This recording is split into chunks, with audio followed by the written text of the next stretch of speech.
Hey everybody, Shane here, daily-astrocat.com, and today is Saturday, the 16th of May. So let's go. The moon in Taurus is going to be new at 4:01 p.m. today. 4:01, that adds up to 5, right? Freedom beckons. The moon is then void of course at 9:02, which adds up to 11. And this is a master number. Trust your intuition, not your thoughts. And I'm going to have more on that in a few minutes because it's very interesting. All right, and then the moon finally will enter Gemini at 10:23. Note that adds up to 6.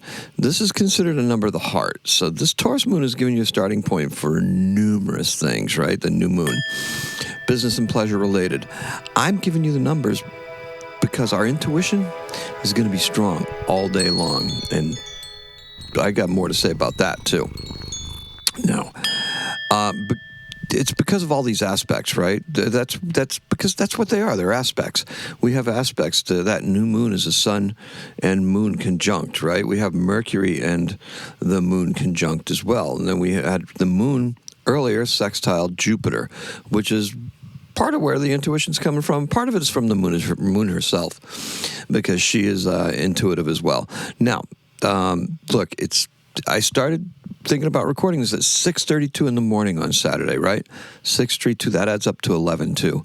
So I'm following the intuition very strongly, and I decided not to do the broadcast last night, but to do it today for an intuitive reason as well, because I knew that I had more that I had to say about today than I could possibly pull out of my being at the time it was last night when I usually do things, right?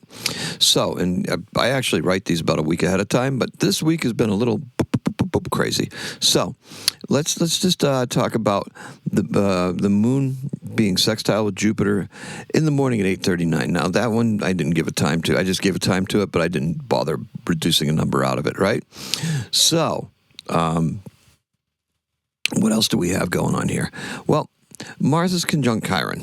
So now it's time to really reconsider both exercise and diet, your routines and things like that. It's a good chance to get it in action. Today's keyword is growing. We're growing in ways that we're not quite sure of. And that's going to become very apparent as the day goes along. So the color is green stems. Just regular green stems outside. Now today, we have both the sun and moon together in Taurus. The moon brings her passive feminine energy into Taurus, and she loves being in Taurus, right? She loves the rest. She loves the luxury. And of course, dessert. Who doesn't like dessert when Taurus season, right? The moon's in Taurus. She loves the gentle commitment to work, and she loves the rewards that follow as well. So, this new moon is laid back, and it feels pretty chill. And there's a reason for that. Not for a lack of motivation. We're motivated to the point of feeling almost driven, and that has been exhausting. So we're actually taking this chance to just reconnect, take some of those ideas that we've been going crazy with and be able to get a chance to calmly move forward with them, right? And put them in motion in accordance with Jupiter in Cancer, taking that energy too. I'm deliberately withholding the episode for morning for greater clarity, and I wrote that part. It's very important that we nail everything down. That way, we move forward without really feeling that urge to look behind us. All right, so in this sense, this moon is a return to order. There's a restoration, right? The next lunation, that fancy word that astrologers use for the new moon and full moon, is the blue moon in Scorpio that's going to occur this month on the 31st, on May 31st. This kind of restores an energetic flow, like a beginning and end to the monthly feel of things. For those of us who are locked in that calendar world, right? The calendar months. And it's important because, if your job deals with budgets and targets and numbers year over year, they don't go by Zodiac sign, which would be cool if they did, but it goes by the month, that little, that artifice that we put over it.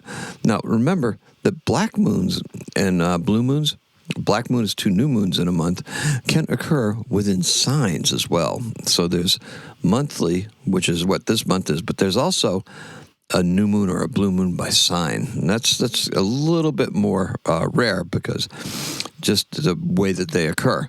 Now, Perhaps this return to a more natural feeling beginning in Taurus and culmination in Scorpio will begin to calm our logical minds enough to let this new moon work its magic. Yes, work its magic and just restore. It's restorative without a lot of hype, okay? So in other words, we're feeling this. It feels like a natural flow. It's a return to something, but it's in Taurus, right? It's in Taurus. The culmination's in Scorpio. You're not going to know, by the surface what's going on. But underneath, there's nuts and bolts that are just being returned and moving forward. Now, that hype, look, everybody online, yeah, they're seeking attention and engagement. Manifest this, do that. I tend to make moon water during my new moons, but I'm not telling you to go nuts because look, honestly, Taurus and Scorpio like to function behind the scenes. We manifest intentions every day, right? You go and you comb your hair, you shave, whatever it is that you do to get ready for work. You make yourself look good. That's an intention, right? Even if you don't make yourself look good, you still make yourself look good in some way, shape, or form. It may not be tons of makeup or something like that, but we choose how we present to the world. And that in itself is a manifestation. When we shower, we state what our intentions are. We think about what we're doing. We just process our days and stuff like that. Before we go to sleep, we do the same thing. When we wake up, we do the same thing. When we go to the gym or go into the room and do some exercise, or we do some thought exercises or whatever, we are manifesting things every day when we set out to do something. So, look, we make intentions every day, so manifesting persistently and consistently, that works wonders, and it works for all of us. So if you're not doing that, try it. Just let it settle down, right? It doesn't have to be this big thing, with candles and focus and all that stuff. I do that sometimes, and sometimes I just don't. I just let myself and my being be that intention, that statement of intention. Now, the new moons are among my favorites. And this return to a cause and effect in a month, monthly, will help some and bother the crap out of others. And that's because calendar months are an artificial timekeeping device. The Zodiac was the original way time was marked, right? Your horoscope, that's a map of the sky, the moment of your first breath. In yoga, in meditation, music, and sports, that breathing, is an important component, right? This is how we do our things. Returning back to our starry origins causes us to realize that the movements of the planets are the breath of the universe. Astrology allows us to connect with ancient ideas that have consequently been co-opted and domesticated by organized religion, nation states, and or science.